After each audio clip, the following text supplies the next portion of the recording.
BJP party office కార్యకర్తలపై దాడి చేయడంతో నిరసన వ్యక్తం చేస్తూ బీజేవైఎం ఆధ్వర్యంలో రంగారెడ్డి జిల్లా మీర్పేట్ చౌరస్తాలో సీఎం రేవంత్ రెడ్డి దిష్టిబొమ్మను దహనం చేసే ప్రయత్నం చేశారు.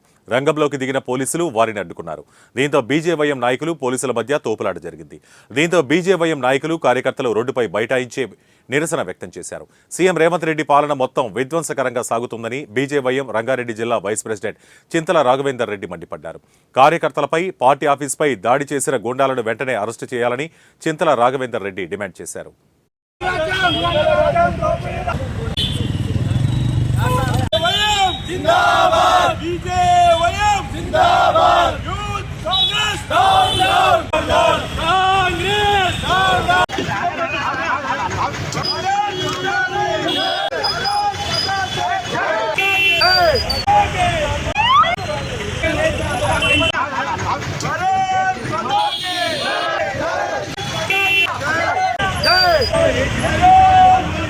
BJYM RR district vice president.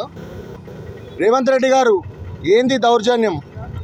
ఏది మీ ఇంటెలిజెన్స్? ఏంది మీ పోలీస్ పరిపాలన ఇదేనా? ఏంది మీ పరిపాలన ఇదేనా? మీ ఎన్ఎస్ఐ గుండాలేంది? రాళ్లతో దాడైంది, కట్టెలతో దాడైంది. ఇదేనా మీరు నేర్పుతున్న సంస్కృతి? ఇదేనా? మీ యూత్ కాంగ్రెస్ గుండాలకు పనిపాట లేదా? మీరు రాగానే ఫస్ట్ హైడ్రా పేరుతోటి పేద ప్రజలు ఇల్లు గుల్ల కొట్టిర్రు. తర్వాత మా గుళ్ళ మీద దాడి చేపించిర్రు. దాని తర్వాత మేము పవిత్రంగా చూసుకున్నటువంటి మా రాష్ట్ర కార్యాలయం బీజేపీ కార్యాలయం మీద దాడులు చేస్తున్నారు. ఎందుకు రేవంత్ రెడ్డి గారు? ఇంటెలిజెన్స్ నిద్రపోతుందా? మీరు నిద్రపోతున్నారా? అంటే కర్రలు కట్టలు తీసుకొని కొట్టేదాకా బీజేపీ ఆఫీస్ మీద వచ్చేదాకా మీరు ఏం చేస్తున్నారు? నేను అడుగుతున్న సూటిగా ప్రశ్నిస్తున్న రేవంత్ రెడ్డి గారు. బీజేపీ కార్యకర్తలు అంటే చాలా రాముని భక్తులు, నిదానంగా ఉంటారు, అదే క్రమశిక్షణతో ఉంటారని మీరు భావిస్తురేమో రేవంత్ రెడ్డి గారు. ఖబర్దార్ రేవంత్ రెడ్డి, నేను చెప్తున్నా, మీరు వినండి.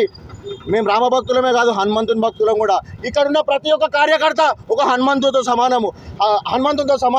హనుమంతుడు లంగర్ ఎట్లా దహనం చేసిండో నీ పార్టీ ఆఫీసు, ఒక్కొక్క పార్టీ ఆఫీసు దహనం చేస్తాం మేము తలుచుకుంటే. కానీ మా సంస్కృతి అది కాదు. మా పెద్ద నాయకులు, మా పెద్దలు ఎవరు మాకు అది నేర్పలేదు. మేము ఏదైనా ఇజ్జత్ తోటి ఉంటాం, ఇజ్జత్ తీసుకుంటాం.